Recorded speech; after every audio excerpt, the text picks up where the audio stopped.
것입니다. 근데 우리가 이 세상의 빛이라고 할 때, 너희는 세상의 빛이라고 할 때에는 주님께서 자신을 나는 세상의 빛이라 말씀하신 그 빛과는 좀 차이가 있지요. 창세기 1장을 보시면 첫째 날의 역사가 나오죠. 3절에 보시면 하나님이 가라사대 빛이 있으라 말씀하셨죠. 그래서 빛이 있었고 4절에 그 빛이 하나님이 보시기에 좋았더라. 하나님이 빛과 어둠을 나누사. 그럼 빛이 있으라 말씀하심으로 말미암아 그 빛으로 말미암아 뭐가 나누입니까? 빛과 어둠이 나누죠. 그래서 빛이 있으라 하신 그 빛은 무엇입니까? 생명의 빛이죠. 요한복음 1장에 말씀하시는 생명의 빛이죠. 그래서 그 생명의 빛으로 말미암아 나누이는 게 무엇입니까? 빛과 어둠이에요. 여기서 말하는 빛은 빛이 있으라 하신 빛이 아니라 그 생명의 빛으로 말미암아 그 생명의 빛으로 나온 자들이 이제 뭐가 되고요? 빛이 되는 것이고, 아직도 그 빛을 보지 못하는 자들은 여전히 무엇입니까? 어둠이죠. 이것을 요한복음 8장 12절에 보시면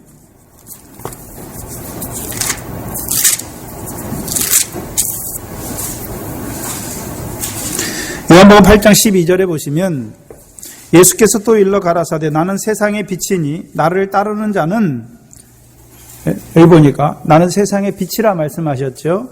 그리고요 나를 따르는 자는 어둠에 다니지 아니하고 생명의 빛을 얻으리라. 그러면 우리를 빛이라 말씀하실 때는 우리가 빛의 근본이 아니라 생명의 빛이신 예수님을 따를 때 우리가 그 생명의 빛을 얻은 우리를 말씀해서 빛이라 말씀하시는 것이죠. 요한복음 12장 36절도 보시면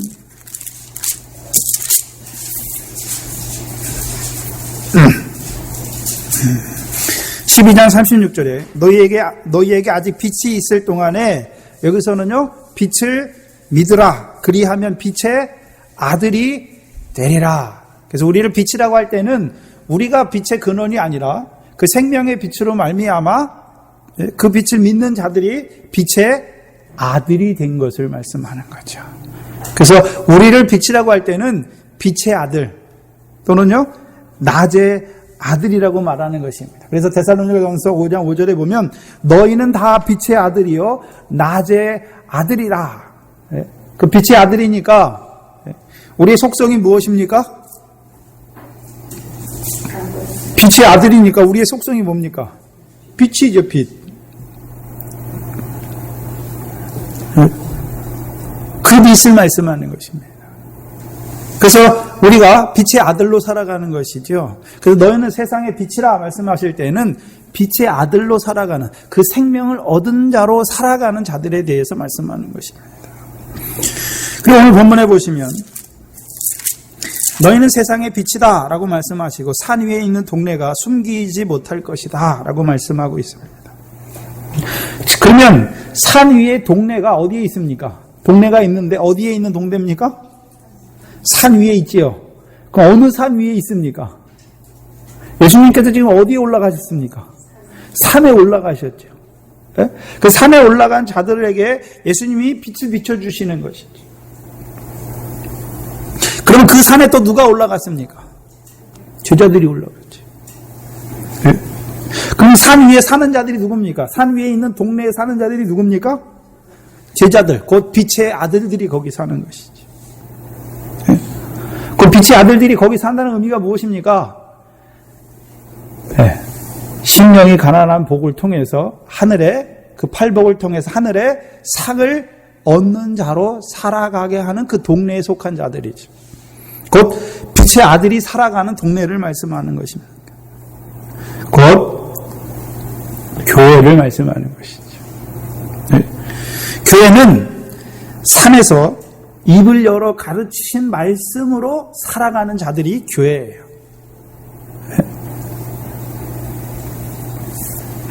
곧 하나님의 교회인 우리가 하나님 나라의 백성인 우리가 팔복의 말씀으로 우리를 가르치시는 그 말씀으로 살아갈 때에 빛의 아들로 세상에 비추게 하시는 거죠. 그럼 세상은 여전히 무엇 가운데 있습니까? 어두운 가운데 있죠. 어두운 가운데. 네? 어두운 가운데 있는 것이죠. 그러니까 어두움에 비추게 하시는 이유가 무엇입니까?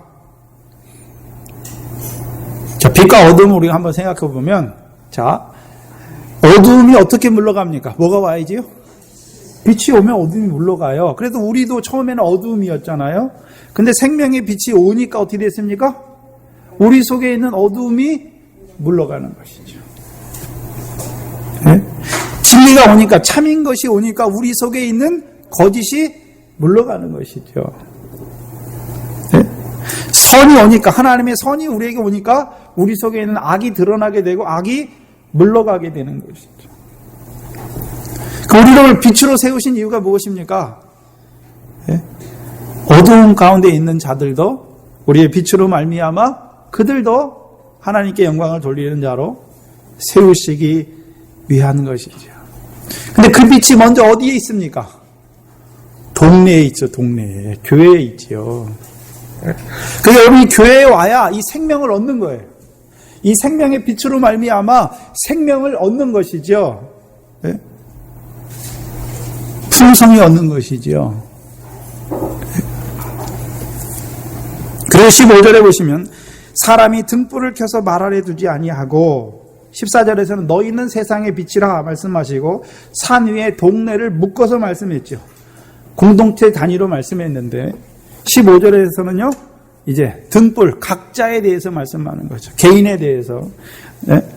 사람이 등불을 켜서 그럼 빛이다 말씀하시고 산 위에 동네에 있는 자들이 그 빛으로 살아가는 생명의 빛을 얻은 자로 살아가는 낮의 아들들로 빛의 아들들로 살아가는 자들에 대해서 말씀하시고 이제 그들을 세상에 세우실 때는 그 동네를 세상에 한꺼번에 세우시는 것이 아니라 각각을 등불로 세우시는 것을 보여주시는 것이죠. 요한복음 5장에 보시면 예수님께서 누구를 등불로 말씀하셨습니까? 요한복음 35장에 보시면 요한복음 5장 35절이죠.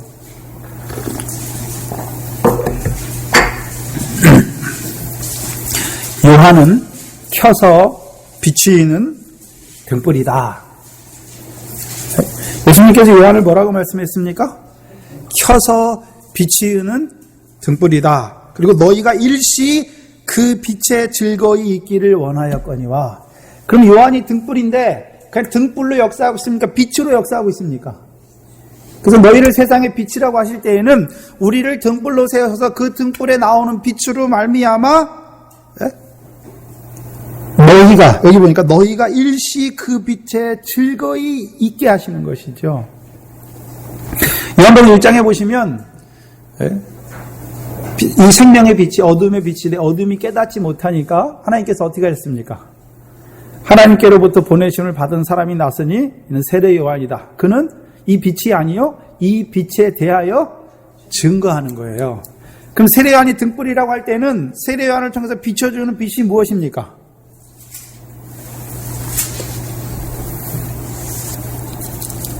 네? 생명의 빛을 증거하는 빛이죠.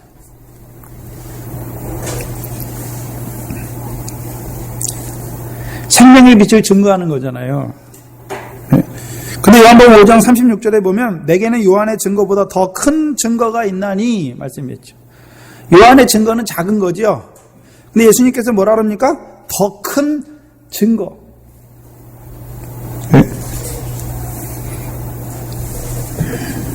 예수님 뭡니까? 생명의 빛이죠. 그런데 우리가 한번 하나 생각해 봐야 되는 것은 등불이라고 할 때는 등불이 스스로 켜집니까? 누가 켜줍니까? 켜주는 사람이 있어요. 근데 무엇을 하기 위해 켜시는 것입니까? 그럼 세례 요한을 하나님께서 세우셨죠. 하나님께로부터 보내심을 받은 사람이 낫다라고 말씀했으니까 누가 요한을 보내셨습니까? 하나님이. 누가 등불을 켜시는 것입니까? 네? 등불은 우리가 켜고 싶다고 켜는 게 아니라 하나님께서 우리를 등불로 들어서 켜시는 거예요. 하나님께서 우리를 보내시는 거죠. 어디로 보내십니까? 세상으로. 그래서 우리를 통해서 비추는 빛을 통해서 그 빛을 보는 자들이 그 빛으로 말미암아 즐거이 거하게 하는 것이죠.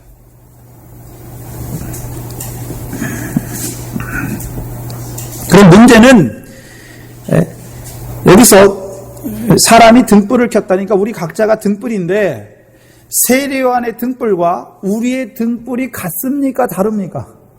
그게 문제죠. 네? 세례요한은요, 물 세례를 증거하는 등불이에요. 곧 세례요한도 우리가 마태복음 보시면 마태복음 3장 2절에 보시면 세례요한이 유대 광야에서 전파하여 가로되 회개하라 천국이 가까이 왔다라고 전파했지요. 그러면 예수님의 제자들은 등불인데 천국이 가까이 온 것을 증거합니까? 하나님의 나라를 증거해 버립니까? 달라요. 네?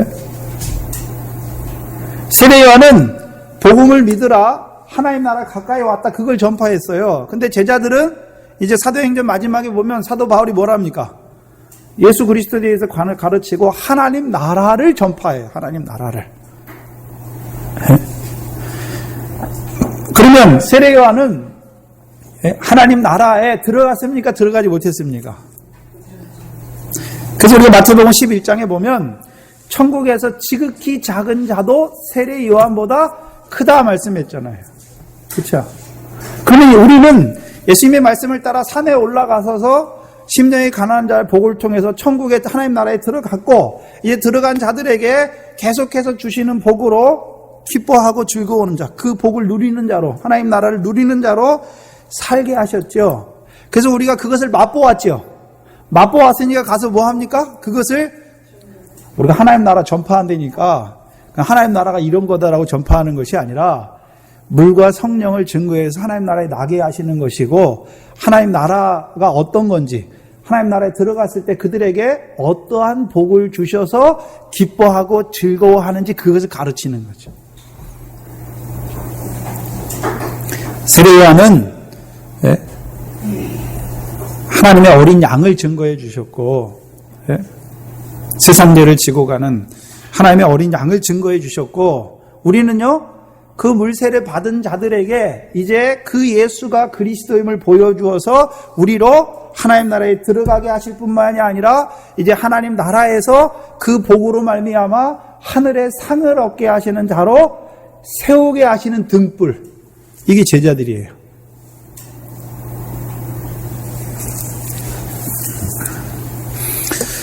모세도 등불이지요. 여호사도 등불이지요. 예? 모세는 어디에 쓰임받는 종입니까? 애굽의 흑암 가운데 있는 자들에게 큰 빛으로 증거하여서 유월절과 물세례를 통해서 나오게 하시고 또 하나님의 말씀, 율법의 말씀을 주셔서 그들을 가나안 땅 전까지 인도하는 거죠. 그래서 모세를 통해서 만나와 떡을 그 만나와 반석에서부터 물을 먹은 자들로 하여금 씨가 되게 하는 거죠. 썩지 아니하는 씨가 되게 하는 등불이에요.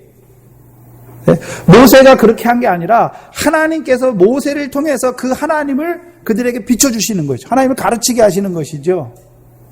그 여호수아는 어떤 자입니까? 이제 그들에게 법궤를 통해서 요단을 건너게 하고 그 하나님의 나라를 정복하는 자로 세우는 거죠. 그 기업을 분배받는 자로 세우는 것이죠.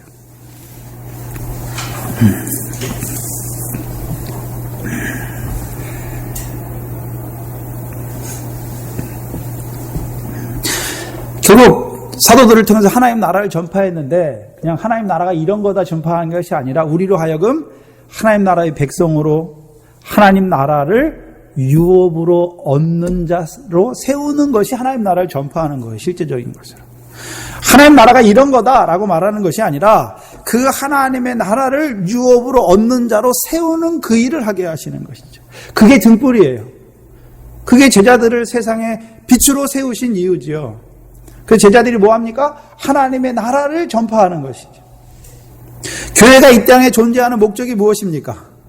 하나님의 나라를 위해서 존재하는 거예요.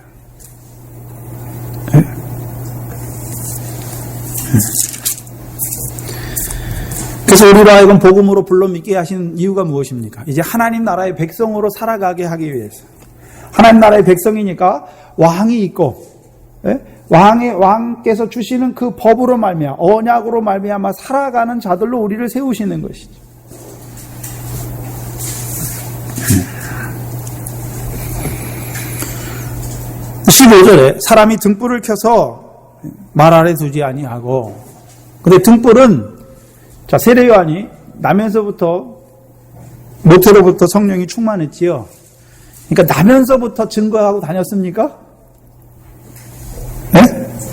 때가 되매 하나님께서 그를 광야에서 말씀이 그에게 임하서 외치게 하신 것이죠. 그럼 세례 요한이 언제 등불이 됐습니까?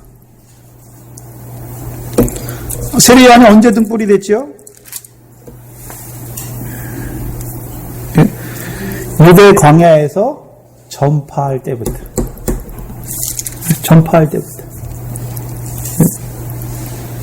그 누가복음에서는 하나님의 말씀이 그에게 임했다라고 말씀하고 있는 것이죠.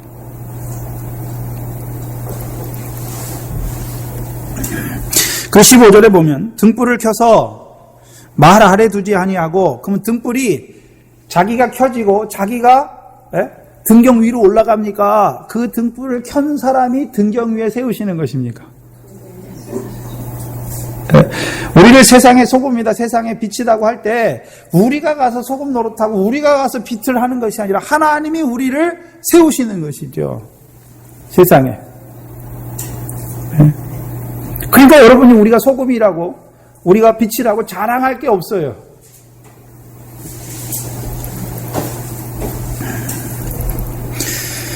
그럼 등불은 먼저, 여기 본문에서는 먼저 누구를 말씀하고 있습니까? 제자들. 네? 그 제자들을 하나님께서 등불로 세우셨지요. 네? 등불로 세우셨잖아요. 네? 그 제자 때 이미 70인이 돼서 복음을 전파하러 다니죠. 그런데 그 빛이 예수님이 십자가 앞에서 다 꺼지죠. 그리고서 이제 성령을, 오순절 성령을 주시니까 그들이 가서 이제 십자가와 부활을 증거하는 등불로 세움을 받은 것이죠. 자기를 증거한 게 아니에요. 누구요? 예수의 십자가와 부활을 증거하는 거예요. 그게 빛이에요. 등불이에요. 그러면 그것을 통해서 제자들이 하는 일이 무엇입니까? 아직도 흑암 가운데 있고 어두운 가운데 있는 자들로 하여금 그 빛을 통해서 생명의 빛으로 나오게 하는 것이죠. 곧 예수 그리스도가 믿어지게 하는 그 일을 하는 것이죠. 그게 빛이에요. 그러면 주의 종들만 빛입니까? 너희, 그럼 제자들은 누굽니까? 이 팔복의 말씀, 하늘의 상으로 말미암아 즐거워하는 자들, 계속 팔복의 복으로 살아가는 그들, 소금이 된 짠맛을 가진 자들을 하나님께서 세상의 빛으로 등불로 세우시는 것이죠. 우리 각자가 등불입니다. 먼저는 주의 종들이 등불이고, 또요, 우리 각자가 등불입니다. 그럼 우리 각자가 등불이니까 서로 어떻게 됩니까? 서로 비춰요, 서로 비춰. 서로 비치죠. 근데 문제는, 여러분 등불이, 우리가 형광등 보지만, 30촉짜리도 있고, 60촉짜리도 있고, 100촉짜리. 등불이 빛이 세기나 강도가 다 똑같습니까? 다릅니까? 다르죠? 예? 빛이 달라요, 우리가. 등불을 세우셨는데, 그 빛이 영향력을 미치는 데가 다르단 말이죠. 그런데 그 빛이 비춰지는 곳마다 어떻게 됩니까? 뭐가 물러갑니까? 그럼 세상은 어디에 속한 것입니까? 어둠이잖아요. 어둠에 속해 있어요, 세상이. 예? 그래서 우리를 등불로 세우셔서 비추게 하시는 거죠. 먼저는 우리가 산 위에 동네에 있으니까 교회 안에 있잖아요, 우리가. 그래서 우리가 하나님께서 등불, 빛이 있어요. 등불들이 있는데 우리 안에서 서로 비추게 하세요. 우리 안에서. 우리 안에서 비추게 하세요. 그 잠언 27편에 보시면 사람의 마음도 서로 비친다라고 말씀하셨어요. 그럼 사람의 마음이 비친다는 게 무엇입니까? 아니 마음이 무슨 빛입니까? 비추게? 네? 무슨 말이냐면요. 제가 예전에 청년 때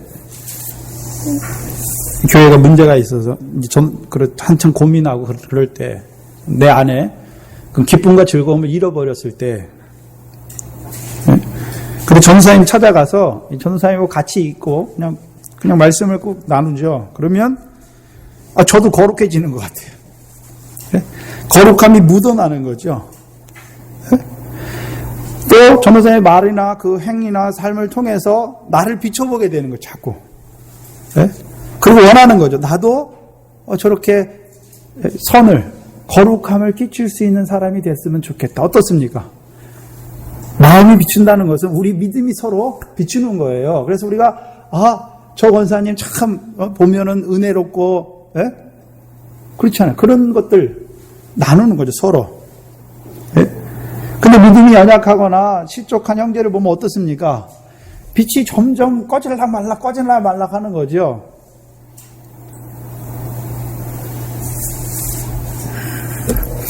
그 사도행전은 세 가지 빛에 대해서 사도 바울을 통해서 우리에게 말씀해 주시죠. 사도행전 9장 3절에 보면 하늘로서 빛이 비쳤고, 22장에서는요, 6절에서는 큰 빛으로 말씀하셨고, 이제 26장에서는요, 해보다 더 밝은 빛으로 역사하는 거죠. 그럼 사도 바울도 처음부터 해보다 더 밝은 빛으로 역사했습니까? 처음에는 그냥 빛이었습니까? 처음에는 그냥 빛이에요. 근데 사도 바울이 믿음이 자라가면서 어떤 빛이 됐습니까? 해보다 더 밝은 빛이 되었죠. 또한 우리를 하나님께서 이 동네, 산 위에 있는 동네에만 두시는 것이 아니라 이제 등불로 사람들 앞에 비치게 하신 것이죠. 그럼 등불이 하는 일이 어떤 자가 되어야 됩니까? 말 아래 들어가면 안 돼요. 말 아래. 하나님께서는 등불을 켜서 말 안에, 말은 뭐냐 하면요, 우리가 그 쌀 같은 거 될 때 돼 있잖아요. 큰 돼. 거기다 넣으려면 어떻게 됩니까? 그게 뒤집어져 있는 거잖아요. 뒤집어 있는 데다 넣는 거잖아요. 뒤집어 있는 데다. 그럼 어떻게 됩니까? 등불은 있긴 있는데 이게 뒤집어져 버렸어요. 그 안에 들어가 버렸어요. 그럼 밖에서 보입니까? 안 보입니까? 안 보여요. 근데 문제는 우리가 빛이라고 하면서 자꾸 어떻게 됩니까? 귀에 들어가요. 귀에 들어가. 어두운 가운데로 귀에 들어가고 있어요. 등은 등경 위에 두시는 것이죠. 비치게 하시기 위해서. 비치게 하시기 위해서. 여러분, 옛날에 우리가 드라마 같은 거 보면 저 멀리에도 초롱불이 탁 있는데 어떻습니까? 빛의 밝기도 문제가 되지만 옛날에는 전기나 이런 게 없었잖아요. 그러니까 완전 어두움이잖아요. 어두움은 어두울수록 빛은 어떻게 됩니까? 더 밝게 빛나는 것이죠. 이때가 지금 이 세상이 육신적으로는 살기 편하고 그런 것 같습니까? 제가 볼 때는 어둠이 점점 깊어가고 있습니다. 어둠이 점점 깊어가요. 근데 그 어두움을, 문제는 뭐냐면 예수 믿는 사람들도 그 어두움 속에 속한 자로 살아가고 있는 것이죠.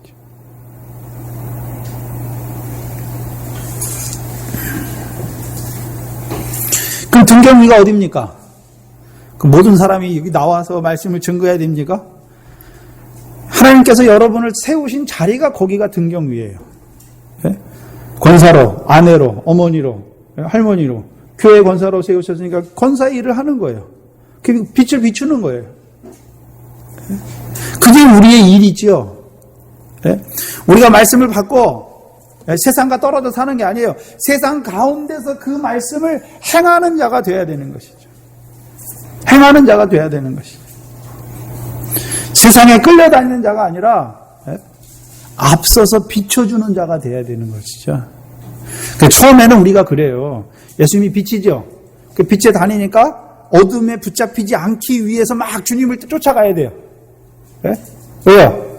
내가 빛이니까 나를 따르는 자는 어두움에 붙잡히지 않는다고 말씀했으니까 처음에는 우리가 빛이 없기 때문에 그 빛에 자꾸 따라가야 돼요. 안 그러면 어둠에 잡혀요. 근데 여기서 너희를 세상의 등불로, 빛으로 말씀하실 때에는 이제 빛이 꺼지지 않잖아요. 어둠에 붙잡히는 빛이 아니라 이제 어둠을 물러가게 하는 빛으로 세우시는 거죠, 하나님이.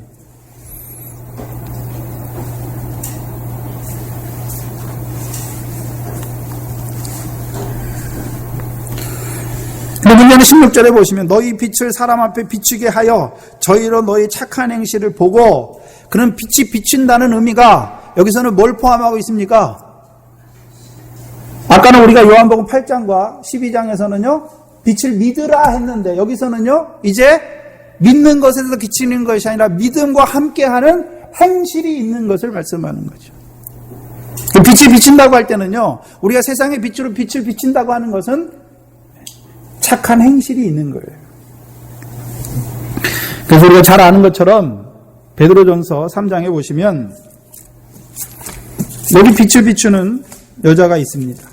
베드로전서 3장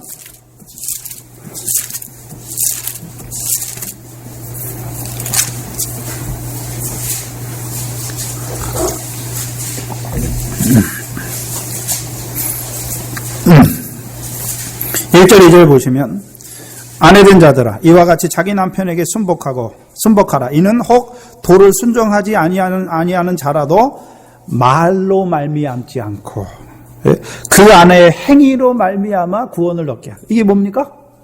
빛이 비치는 거예요. 빛이 비치는 거예요. 뭐가 있습니까? 말로 하는 것이 아니라 행위로 말미암아. 그렇죠? 그럼 뭐가 있단 말입니까? 착한 행실이 있다는 것이죠. 2절에 너희의 두려워하며 정결한 행위지요.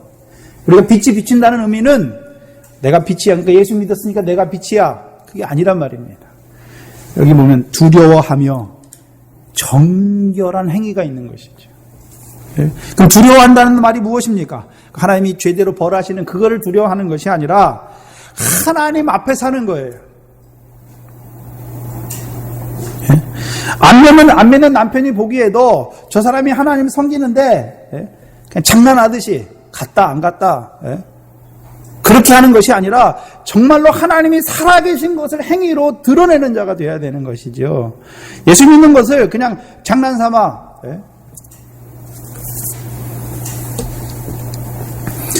제 마음이 항상 상할 때가 많습니다.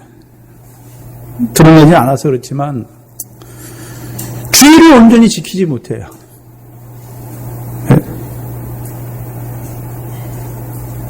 우리가 예수 믿는 표의 첫 번째가 뭡니까?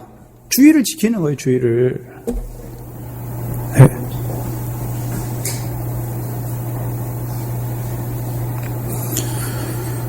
그러니까 내가 기분 좋으면 하고, 싫으면 안 하고.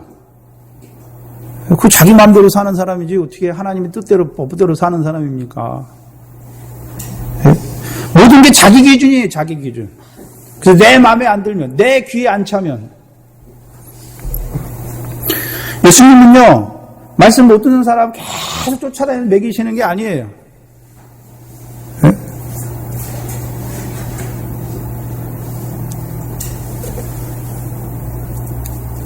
물론 여러 가지 면들이 있습니다. 그럼 말씀이 중심이 돼야죠. 말씀 많이 들었다고 되는 것이 아니라 빛으로 역사하는 말씀이 되어야 되는 것이죠. 삶으로 드러나는 말씀이 되어야 되는 것이죠. 말씀을 많이 알아요. 그럼 이제 말씀을 많이 깨달았으면 어떻게 됩니까? 아까 권사님 기도하신 것처럼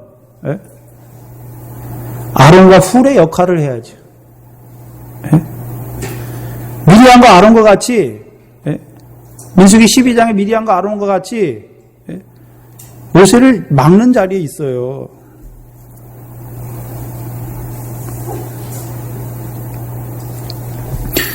여러분들이 기도할 때 저를 주의 사자로 말씀하지요. 주의 종으로 말씀하지요. 하나님의 사람으로 말씀하지요.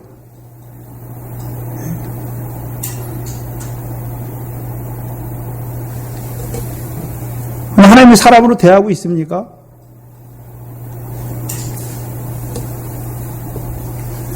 그리고 기도하실 때 뭐 성령의 일곱령으로 충만해 그런 거 하지 마세요.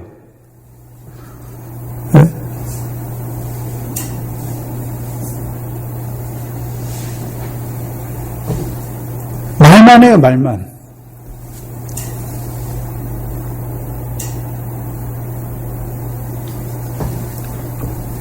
행위가 되는 것입니다, 행위.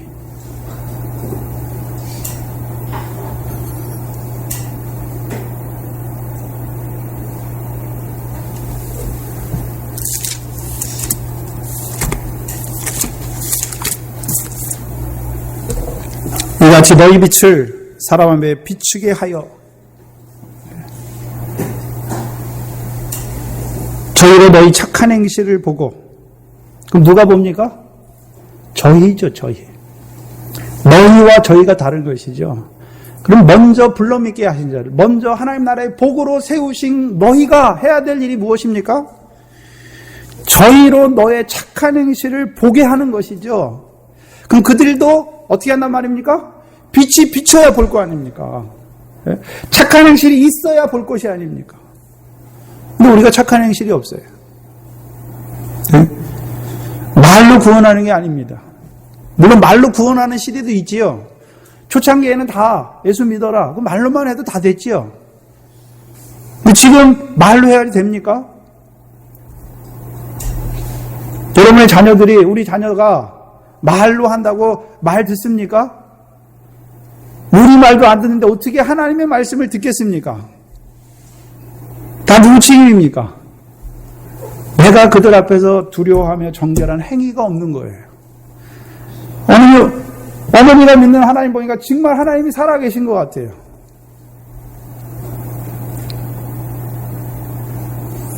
그게 구원의 역사입니다. 그게 빛에 비추는 거죠.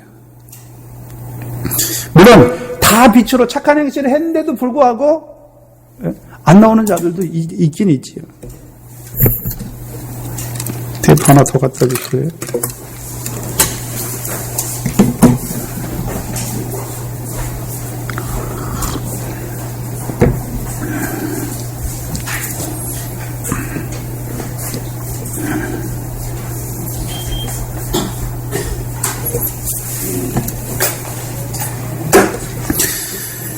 우리의 빛을 사람 앞에 비추는데,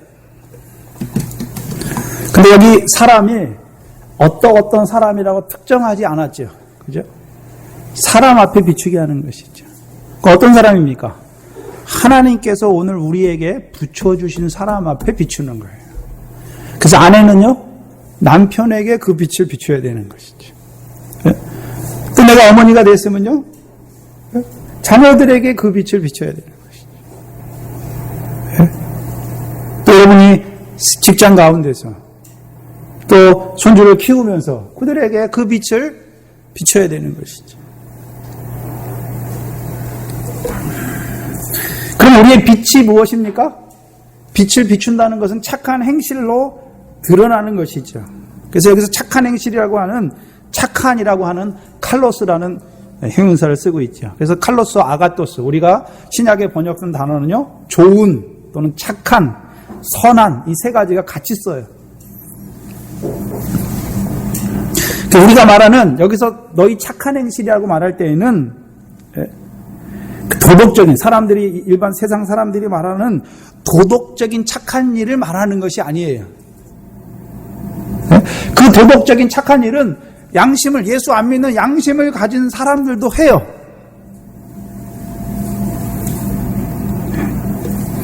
요한복음 10장에 보시면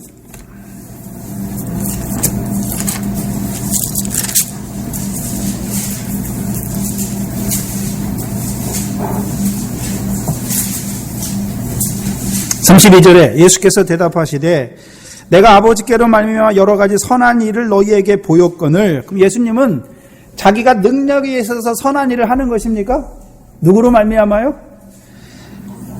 아버지로 말미암아 여러 가지 선한 일을 너희에게 보이는 거예요. 그럼 우리의 착한 일, 여기서 선하라고 하는 칼로스인데요. 네? 우리의 착한 행실도 우리가 착하기 때문에 착한 행실을 하는 것이 아니라 누구로 말미암아요? 아버지로 말미암아. 그럼 아버지께서 어떤 일을 하셨습니까? 먼저 우리를 세상의 빛으로 세우시기 위하여 하나님의 나라를 들어가게 하셨고, 하나님 나라의 복으로 말미암아 그 상을 얻는 소금으로 살게 하시고 우리를 그 소금이 된 팔복으로 살아가는 자들을 세우신 거죠. 누구로 말미암아 세움 받았습니까? 우리가 아버지로 말미암아. 그래서 하나님께서 하시고자 하시는 일이 무엇입니까? 우리를 부르시는 이유가 무엇입니까? 부르시고 그 다음에요 복음으로 부르시고 부르신 그들을요 의롭게 하시는 거죠. 의롭게. 어떻게 의롭게요? 거룩하게. 여기 의롭게 하는 것은 거룩하게 팔복으로 말미암아 그 상과 영광을 바라보고 기뻐하고 즐거워하는 자로 우리를 세우는 것이고, 이제 마지막은요 영화롭게. 그럼 영화롭게 하는 게 무엇입니까? 세상의 빛으로 세우시는 거죠.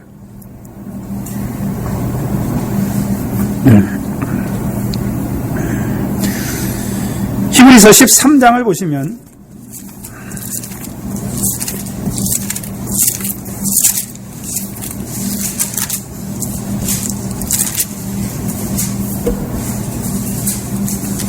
(18절에) 보시면 우리를 위하여 기도하라 말씀하시고, 우리가 모든 일을 선하게 행하려 함으로 우리에게 선한 양심이 있는 줄 확신한다 말씀했죠. 네? 그러면 선하게 행하려, 모든 일을 선하게 행하려 하는 것은 무엇 때문에 행하는 것입니까? 우리 안에 무엇이 있기 때문에요? 선한 양심이 있는 것이죠. 선한 양심. 네? 선한 양심이 있는 것이죠. 네?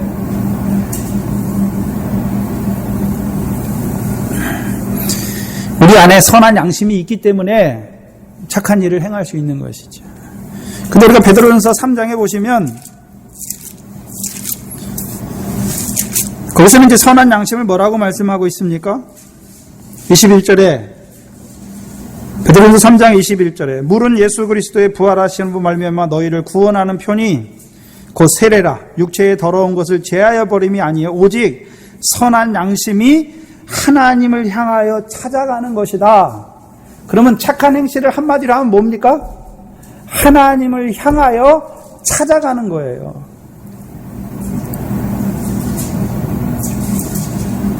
그럼 빛으로 세우신 자들은 누구를 빛으로 세우셨습니까?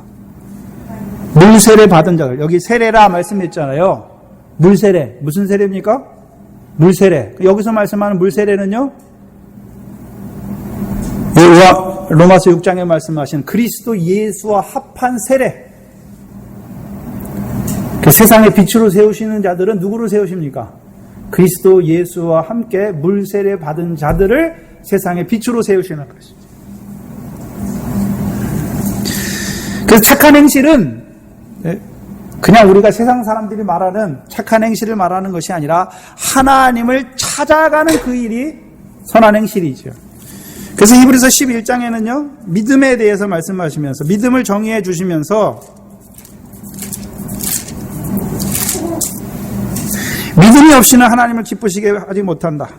하나님께 나아가는 자는 그가 계신 것과 또 자기를 찾는 자들에게 뭐 주시는 이요? 상 주시니. 그럼 우리가 하나님을 찾아간다라고 말할 때는 뭐 주시는 하나님이요? 그럼 착한 행실에는 항상 뭐가 있습니까? 상이 있어요. 상이. 그래서 일한 대로 상 주시는 거예요. 근데 그 일은 내가 잘났기 때문에 세상의 빛으로 나가서 착한 행실을 한 것이 아니라 하나님께서 우리를 빛으로 세우시는 것이죠. 그래서 로마서 우리가 8장 30절에 우리를 부르시는 것도 하나님께서 하신 일이고, 우리를 의롭게 하시는 것도 하나님께서 하시는 것이고, 우리를 영화롭게 하는 것도 누가 하시는 일입니까? 하나님이 하시는 일이에요. 하나님이. 우리가 하는 게 아니란 말이에요. 그래서 착한 행실은 뭐가 있는 게 착한 행실입니까? 아버지께서 상 주실 것을 바라보는 행실이에요. 그래서 무천년주의자들 있잖아요. 네? 상이 없다고 그래요. 상은 다 똑같다 그래요. 개털 모자라 그러죠. 그래서 천국에 가면 뭐 상의 크기가 차이가 있는 것이나 상이 다 똑같다 이렇게 말해요. 근데 무천년자 안에서도요, 무천년자들이 여러 가지 분파해요. 또 어떤 자들은 상이 있다고 말해요. 근데 대부분의 무천년설은 상이 없어요. 상과 영광의 차이가 없어요. 그래서 다 똑같다는 거죠. 그래서 거기서 좀 더 나가면 어떻게 되는 줄 아십니까? 음부에 들어가는 자들도 결국은 하나님께서 상 받는 자로 옮겨주실 거다. 거기까지 나가는 거죠.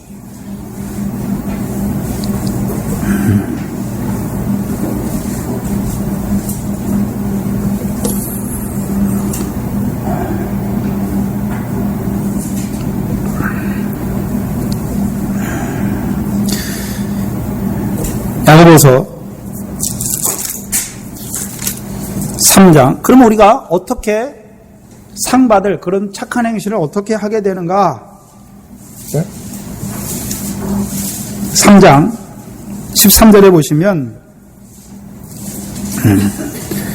너희 중에 지혜와 총명이 있는 자가 누구뇨? 말씀하십시오. 네? 그럼 지혜, 베드로전서 지혜를 말씀하실 때는, 야고보서의 지혜를 말씀하실 때는 베드로전서 1장에 말씀하신 것처럼, 야고보서 1장이죠. 너희 중에 누구든지 지혜가 부족하거든 모든 사람에게 후히 주시고 꾸짖지 아니하는 하나님께 구하라. 보면 지혜는 우리에게서 나는 것입니까? 하나님께서 주시는 것입니까? 그래서 그 지혜를 받은 자가 이제 총명하게 돼요. 총명은 뭡니까? 분별하는 거예요. 이제 지혜를 받았으니까 그 지혜를 가지고 선과 악을 분별하는 거예요. 무엇이 선이고, 무엇이 그 열매를 맺는 일이고, 상을 받을 일이고, 무엇이 썩어지게 하는 것인지, 그걸 구별하는 거예요. 총명이. 지혜를 받아야 이제 우리의 삶 속에서 실제적으로 어떤 것이 악한 것이고, 어떤 것이 착한 행실인지 구별하는 게 그게 총명이에요.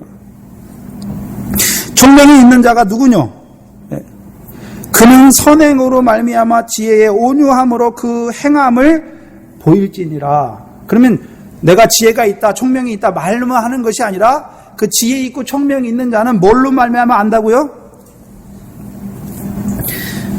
행함을 통해서. 그 행함은요, 지혜로부터 오는 온유한 행함이죠. 다투는 게 아니에요. 하나님의 지혜가 왔다는 것은 다투는 자가 아니에요. 오히려 온유한 자가 되어서 섬기는 자로 있는 거예요. 섬기는 자로.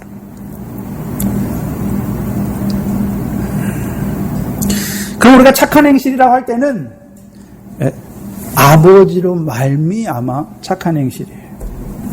그 아버지로 말미암은 것은 먼저 상 주시는 하나님을 찾아가는 상 주시는 것과 결부된 착한 행실인 것을 말씀하는 것이고, 그 착한 행실도 우리가 행하는 것이 아니라 지혜와 총명을 주어서 우리로 하여금 그 행실을 하게 하는 것이죠.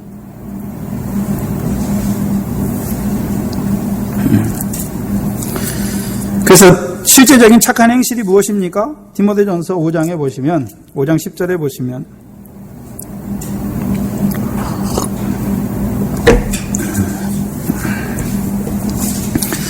5장 10절에 보시면,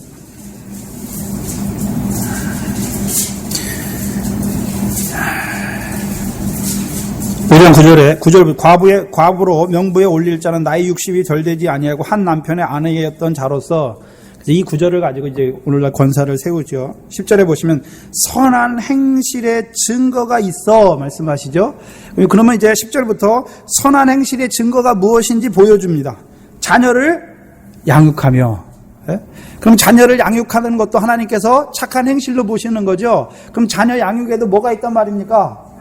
상이 있는 것이고, 그 자녀를 양육할 때에도 지혜와 총명이 있어야 하는 것이죠. 그 지혜와 총명을 주지 않으면 상 얻는 자가 되지 못해요. 세상 사람들도 다 자기 자식을 양육합니다. 그렇죠?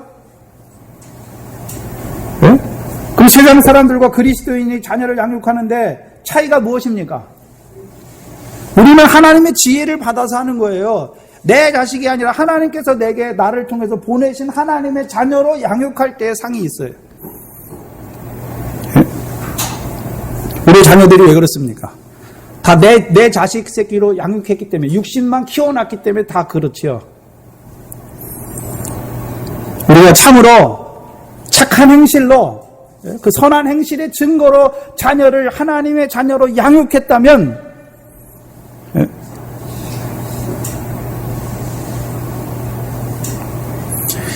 또한 나그네를 대접하며, 그게 착한 행실이에요. 성도들의 발을 씻기며, 이 발을 씻는 것은 요한복음 13장에 예수님께서 수건을 가지시고 제자들의 발을 씻기셨죠. 그리고 너희도 이렇게 하라 말씀하셨죠. 내가 주와 선생이 되어서 너희의 발을 씻긴 것처럼 너희도 그렇게 하라. 그럼 발 씻기는 의미가 무엇입니까? 발은 항상 더러워져요. 우리가 하나님의 말씀을 따라서 생명길 간다고 하지만 항상 어떻습니까? 부정에 떨어질 때도 있고 불법에 떨어질 때도 있고 좌로우로 치우칠 때가 많잖아요. 똑바로 갑니까? 진리 가운데로? 더러워지는 거죠. 우리의 죄와 허물로 말미암아 더러워진 발을 정죄하는 것이 아니라 우리는 뭐 하는 자가 됩니까? 씻어자는, 이게 착한 행실이에요. 또한 환난 당하는 자를 구제하며, 혹은 모든 선한 일을 쫓는 자라야. 그래서 뒤에 마지막에 뭐라 그랬습니까? 모든 선한 일을 쫓는 자다.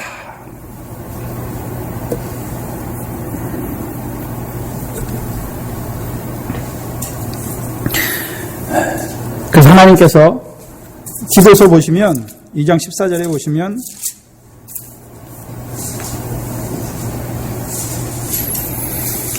기도서 2장 14절에 보시면 그가 우리를 대신하여 자신을 주심은 모든 불법에서 우리를 구속하시고 우리를 깨끗하게 하사, 여기 왜 깨끗하게 하신 이유가 무엇입니까? 우리만 깨끗하게 하는 데서 그치는 것이 아니라 우리를 깨끗하게 하신 이유가 무엇입니까? 선한 일에 열심하는 친백성, 자기 소유의 백성이 되게 하시기 위함이죠. 디도서 3장 8절에도 보시면 이 말이 미쁘도다. 원컨대 내가 이 여러 것에 대하여 굳세게 말하라. 이는 하나님을 믿는 자들로 하여금 조심하여 선한 일을 힘쓰게 하려 함이라. 이것은 아름다우며 사람에게 뭘 주시는 겁니까? 유익을 주는 것이죠. 이것이 착한 행실이에요. 다른 말로 하면 마태복음 7장에서는요, 좋은 나무가 아름다운 열매를 맺는다. 그래서 좋은 나무는 아가토스를 쓰고요. 아름다운 열매는요, 칼로스를 써요. 그 무엇입니까? 착한 행실이 무엇입니까? 열매예요, 열매. 아름다운 열매. 왜 아름답습니까? 사람이 무엇이 섞으면 아름답지 않아요. 근데 아버지로 말미암아 여러 가지 선한 일을 했기 때문에 그렇기 때문에 아름다운 것이죠. 근데 우리 아름다운 것이 무엇입니까? 지극히 작은 자 하나에게 하는 것이 그게 아름다운 것이죠. 마태복음 25장에 보시면 오른편에 있는 의인들에게 뭘 말씀하셨습니까? 의인들이 어떠한 삶을 살았습니까? 줄인 자에게 먹을 것을 주었고 목마른 자에게 마실 것을 주었고 나그네를 영접하였고 병든 자를 찾아가 보았고 옥에 갇힌 자, 옷 벗은 자에게 옷을 주는 것이죠. 그게 착한 일이에요. 착한 행실입니다. 그게 상이 있는 것이죠.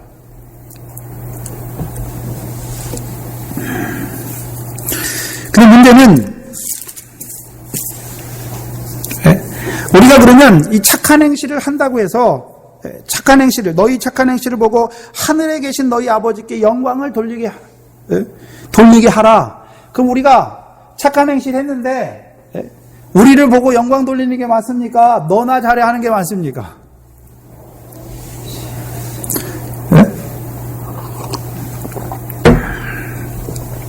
우리가 세상에 택함을 입은 자인데 세상이 우리를 뭐합니까? 미워하잖아요.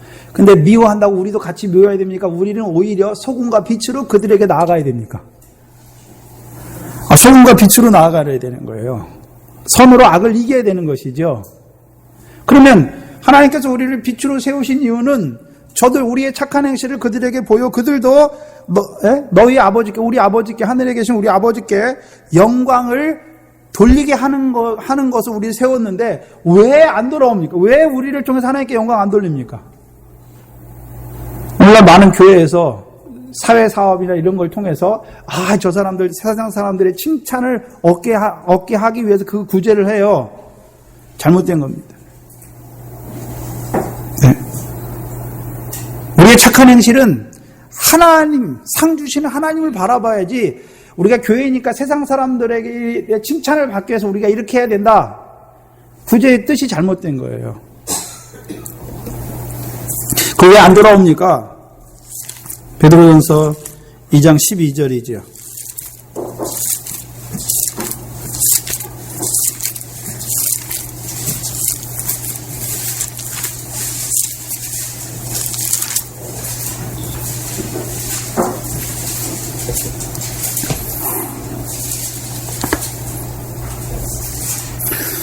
보면 사랑하는 자들아 나그네와 행인 같은 너희를 권하노니 영혼을 거스려 쌓는 육체의 정욕을 제어하라. 네.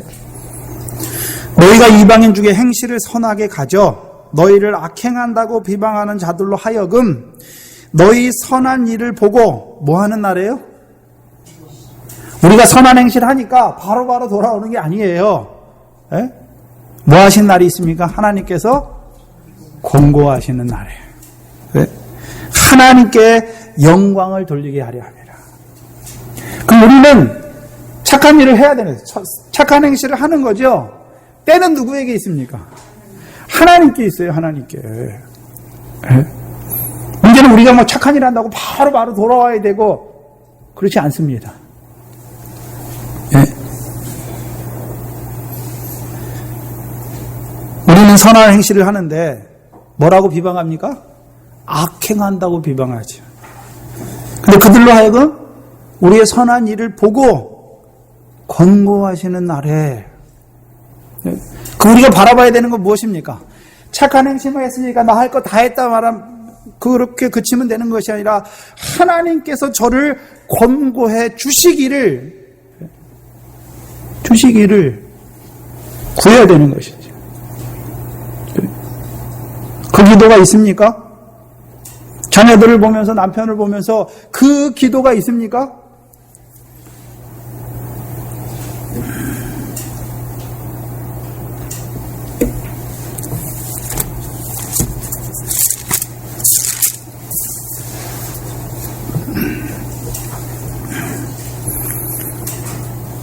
결국 하나님이 우리를 세상의 소금과 빛으로 세우시는 것은 하나님의 영광을 위해서죠. 근데 그 하나님의 영광은 하나님의 영광 받으시는 것이 아니라 그 하나님께 영광스럽게 한 자들을 하나님께서 상으로 그 영광에 참여하는 자들로 세우시는 것이고 또 우리의 착한 행실이 사람들에게 육신의 유익뿐만이 아니라 그의 영원한 영혼의 유익이 되는 것이죠. 그들도 하나님께 권고하시는 날에 하나님께서 돌이키셔서 그들도 영광 받을 자로 우리와 같은 자로 세우시는 것이죠. 그것이 우리를 소금과 빛으로 세우신 일이에요. 근데 만약에 우리가 소금이 짠맛을 잃어버리면 빛도 되지 못해요. 네? 빛도 되지 못해요. 근데 문제는 우리가 소금이라고 하면서 맛을 계속해서 그 복으로 말미암아 짠맛을 유지해야 되는데 그 짠맛을 자꾸 어떻게 합니까? 버리려고 그래.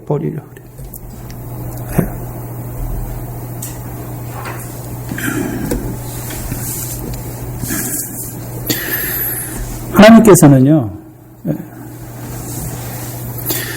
인디커티브와 임페러티브가 있는데요, 은혜를 주시고, 하나님께서 딱 하나님이 이루신 일, 우리에게 이루신 일을 설명하고, 그 다음에요, 명령해요. 그래서 우리에게 팔복으로 말씀하시고, 우리가 어떤 자라는 거, 어떤 복을 받았는지 말씀하시고, 이제 우리로 하여금 세상에 어떠한 자로 살아가야 될 것을 명령하시는 것입니다.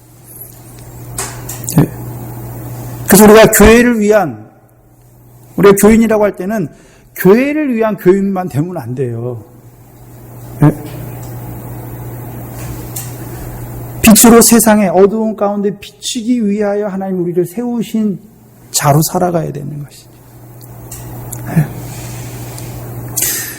그 소금과 빛의 사명을 잘 감당하는 것이 상을 더하게 하는 일입니다. 그래서 우리가 먼저는요, 우리가 받아야죠, 하나님께.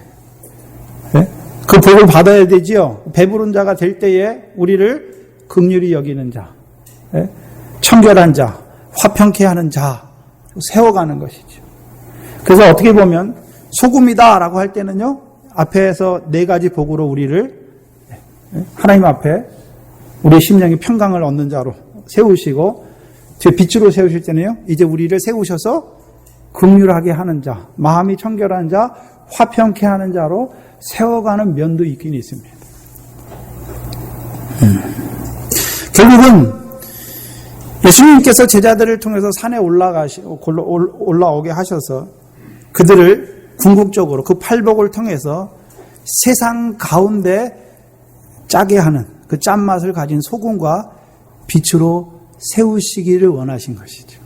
그래서 그것을 통해서 하나님께 영광을 돌리게 하시기를 원하시는 거죠.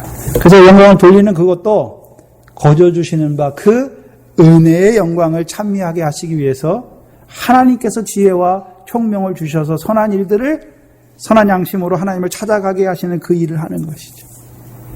우리가 하는 게 아니란 말입니다. 여러분들이 하나님이 세우셨습니까? 어디에 세우셨습니까? 지금 우리를 세상의 소금과 빛으로 세우신 것입니다.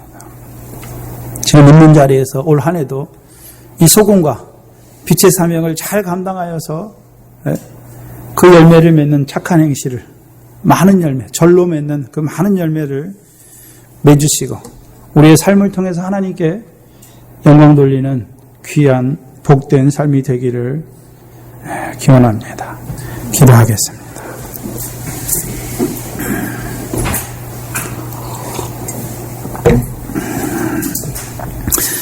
오늘도 우리를 사랑하셔서 그 하나님 나라의 복으로 우리가 어떠한 복된 자로 살아가야 될 것인지 말씀을 통하여 나타내 주시니 감사합니다.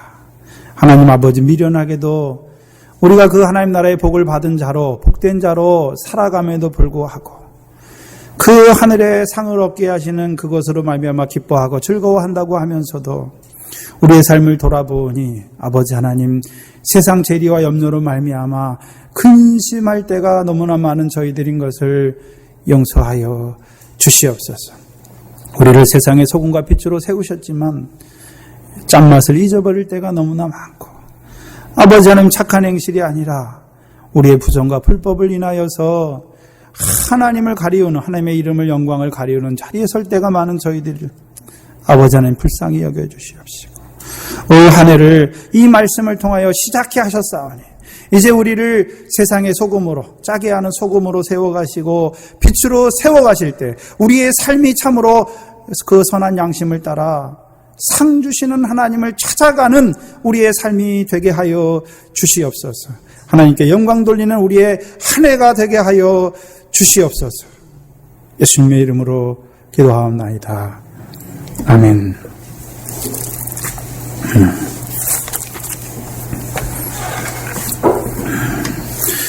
찬송가 533장입니다.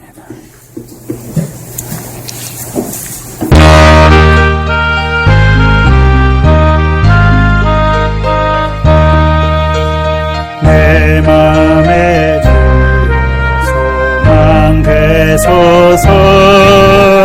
죄 없이 모든 일 헛되어라. 밤이나 낮이나 주님 생각, 잘 때나 깰 때 함께 하소서. 지혜의 주 말씀으로서 언제나 내 안에 계십소서.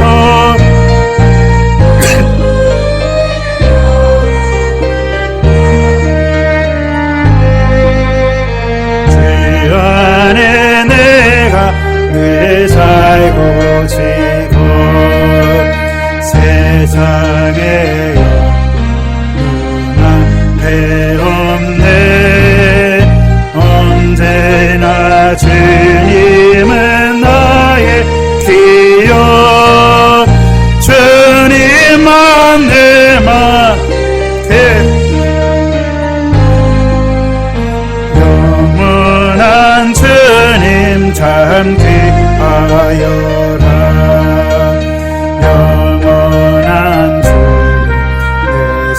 진리의 죄 하늘의 기쁨을 주옵소서. 어떠한 고난이 닥쳐와도 만유의 주여 소망 되소서.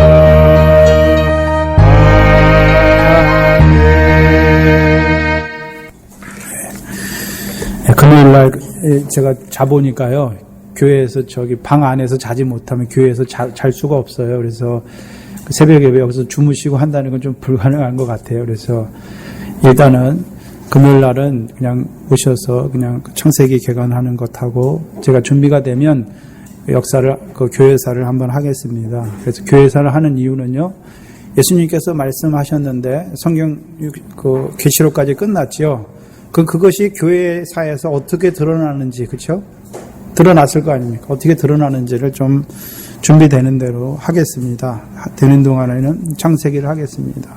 그리고 강원사님 그 기도회는요, 다 끝나고, 그러니까 7시 반에 시작해서 끝나고 하니까, 끝나고 한 20-30분 정도 기도회 하니까, 강사님이 한 주간 동안 기도해 보시고, 우리 교회 어떤 것들을 위해서 기도해야 될 것인지, 그게 틀이 있는 것이 아니라, 우리 기도에 맡으신 분들은 자기가 기도하면서 하나님께서 마음 주시는 것, 어떤 걸 위해서 기도해야 될 것인지, 그래서 찬송하고 그거하고 맞는 곡절을 고르시고 찬송하고 요 기도 제목으로 기도했으면 좋겠습니다 하면서 왜 이런 기도가 필요한지 자기 생각이나 자기가 바라보는 관점을 설명하시고 한 3-4가지 정도만 말씀하시고, 우리는 그걸 통해서 이걸 기도했으면 좋겠다 하니까 그걸 통해서 같이 기도했으면 좋겠습니다. 네, 그리고 이제 제가 이제 학교를 안 가니까요. 이제 졸업을 했으니까 이제 좀 시간이 됩니다. 그래서 이제 좀 더 우리가 그동안 좀 부족했던 부분들에 대해서 좀 채워가려고 생각 중입니다. 먼저 우리가 말씀을 받는다고 하는데, 그렇죠? 저희 교회는 또 새벽 예배도 없기 때문에, 새벽 기도회도 없기 때문에 우리가 언제 또 다 들어보겠습니까? 그렇죠? 저는 조금 답답하긴 답답하죠. 너무 자세히 나가다 보니까 좀 길지요. 마태복음도 한 2년 정도 걸릴 것 같아요. 그래도 좀 최대한 좀 빨리 하도록 이제 또 하는데, 또 그게 소금이나 빛 같은 경우에 우리가 좀 오해하는 부분들이 많고, 그래서 좀 드러내야 될 부분도 있기 때문에, 제가 시골에서 마태복음을 한번 했었거든요. 근데 그때는 소금에 대해서 이렇게 잘 몰랐어요. 그냥 전도사님 풀어주신 구절에 비해서 그냥 이렇게 했다라는, 그냥 이렇게 좀 믿음이 어렵기 때문에 겉핥기만 이렇게 훑었지요. 근데 다시 준비하면서, 그렇구나. 우리가 소금이라고 할 때는 어떠한 의미가 우리에게 있는가. 또 그전에는 그냥 말씀 푸는 것에 급해서 그냥 문맥, 앞에서 왜 이 얘기를 했고 뒤에서 왜 우리를 세상에 이렇게 속을 세우시나, 그런 부분에 대해서 좀 제가 보니까, 노트를 필기해 놓은 걸 보니까 참 많이 부족하더라고요. 그래서 먼저 요한복음 들어가기 전에 마태복음 했고요. 그래서 계시록은 언제 들어갈지 모르겠는데, 지금 이제 시간이 남아서 다른 것들을 조금씩 준비하고 있습니다. 그래서 근데 말씀을 이제 묵상하고 이렇게 하다 보니까 좀 시간이 많이 걸려요. 지금 요한 1서를 지금 묵상하고 있는데요. 그래서 이렇게 하고 있는데, 새벽에 하려고 몇 구절을 이제 묵상을 했는데, 근데 이제 지금 새벽 예배 여기서 주무시고 한다는 거는 저 안에 키지 않고서 여기서도 힘들더라고요. 찬바람이 너무 들어와서 몸이 해칠 것 같아서 당분간은 좀 새벽 기도에는 쉬도록 하고요.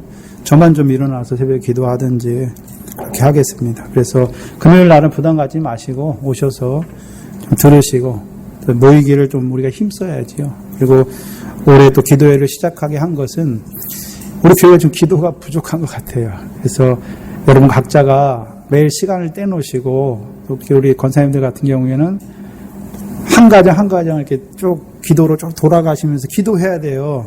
그게 여러분 상이에요. 네? 그냥 우리 식구만 위해서 하면 나일밖에 안 되죠. 그래서 권사로 세우신 것은 아침에 일어나셔서 시간을 떼놓으시고 우리 가족 먼저 보다 교회를 위해서 쭉 돌아가면서 기도하시고 마지막에 우리 가정들을 위해서 또 속한 자녀들을 위해서 기도하시는 거죠. 해줄 수 있는 게 뭐가 있습니까? 기도죠, 기도. 그리고 선한 증거, 또한 기도. 그것이 우리의 일인 것입니다. 주기도문으로 예배를 마치겠습니다. 그리고 다음 주부터는 좀 제가 이제 오전 시간에 젊은 사람들이 참석해 좀 짧게 그래도 12시 10분이나 15분 안에는 다 끝낼 수 있도록 지금 이제 최대한 하고 있거든요. 그래서 오늘도 원래는 16절까지 다 하려고 그랬는데 준비하다 보니까 너무 길어져서 그래서 소금 끊었죠. 그러다 보니까 또 소금은 듣고 갔는데 빛은 못 듣고 가잖아요. 그래서 돌아가시는 분들도 좀 말씀을 들어서 우리가 세상에 어떠한 자로 살아가야 되는지 알아야 세상에서 그 역할을 감당할 거 아니에요. 착한 행실이 뭔지. 대부분의 사람들은 착한 행실하면 세상 사람들이 생각하는 예수 믿으니까 착한 사람 돼서 세상 사람, 그게 전혀 아닌 것이죠. 그 등이 좀 깁니다. 저를 위해서도 기도해 주시기 바라고, 또 교회에 여러 가지 일들이 있습니다. 우리 신기정 지사님, 권호덕 지사님 병 가운데 있는데 위해서도 늘 먼저 생각나는 대로 기도해 주시기 바랍니다. 그래서 저는 기도할 때에 연약한 자들, 이은진 지사님하고 이미옥 지사님 먼저 생각이 나더라고요. 그분들 위해서 먼저 기도합니다. 그리고 이제 또 우리 신 지사님하고 또 권호덕 지사님 위해서도 기도합니다. 그리고 쭉 돌아가면서 시간이 많이 있으면 쭉 돌아가면서 여러분들 자녀들까지 이름을 불러가면서 기도합니다. 그래서 여러분들도 좀 기도에 그렇게 보이는 것 같지 않지만 기도가 힘이에요. 그래서 올 한 해도 말씀에 붙들려서 기도하면서 나아가도록 하겠습니다. 주기도문으로 예배를 마치겠습니다. 하늘에 계신 우리 아버지여, 이름이 거룩히 여김을 받으시고 나라의 임하옵시며 뜻이 하늘에서 이룬 것 같이 땅에서도 이루어지이다. 오늘 우리에게 일용할 양식을 주옵시고 우리가 우리에게 죄 지은 자를 사하여 준 것 같이 우리 죄를 사하여 주옵시고 우리를 시험에 들게 하지 마옵시며 다만 악에서 구하옵소서. 나라와 권세와 영광이 아버지께 영원히 있사옵나이다. 아멘.